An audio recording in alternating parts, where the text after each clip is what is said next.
Амансыңдар ма менің кішкентай балаларым және ата-аналар. Бүгін біздің сіздермен бірге тыңдайтын ертегіміз сиқырлы сыбызғы деп аталады. Кішкентай қоян өзінің сыбызғысында ойнап, ормандағы аң құстарды үнемі көңілдендіріп жүреді екен. Ормандағы аң құстар қоянның ойнаған әуенінен көңілдері көтеріліп, мәз-мәйрам болып, қуанып жатады. Кенет қоянның осы шырқын қасқыр мен түлкі бұзды.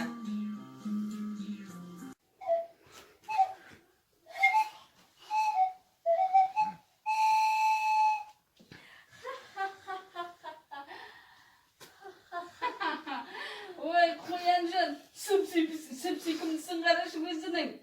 Өзің жақсың қараш, қоянжан қалың қалай? Жақсы, сені қорқып тұрсың ба бізге?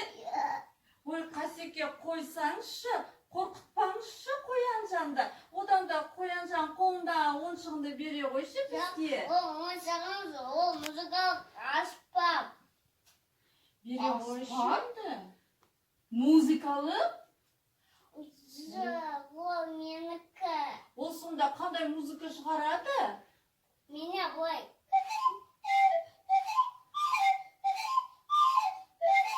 Ғажап. Түлкі, бұл бізге қажет нәрсе. Қане, әкел, бер бізге. Жарайды. Иә, қоянжан, бізге бере ғой сыбызғыны. Ой, мынау неткен ғажап нәрсе. Бұл енді біздікі болсын, түлкі, жарай ма? Иә, біздікі болады. Қаласа сендікі. Иә, қоянжан, бұрын сенің болып, енді біздікі болады. Қоянжан, не болды?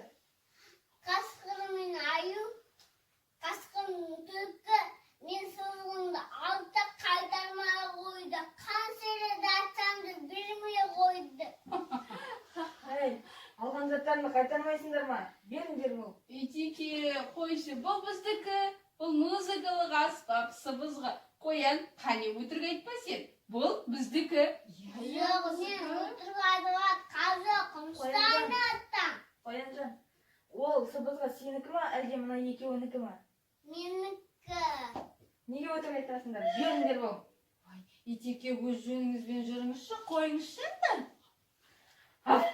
Беріңдер Ой, Итеке, не қоян, міне, ен саған тиіспейміз, қоян, кешір бізді. Кешір, қоян, кешір. Қоянжан, сыбызғыңды алдың. Енді жаныңдағыларға күлкі сыйлап, осылайынан жүре бер. Иә.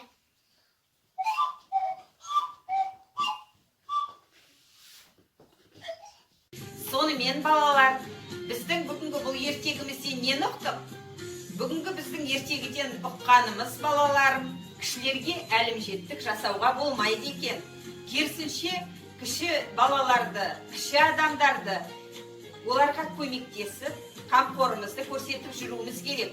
Біздің дана халқымыз үлкенге құрмет, кішіге ізет деп бекерден айтпаған. Ендеше бір-бірімізге мейірімді болайық балаларым.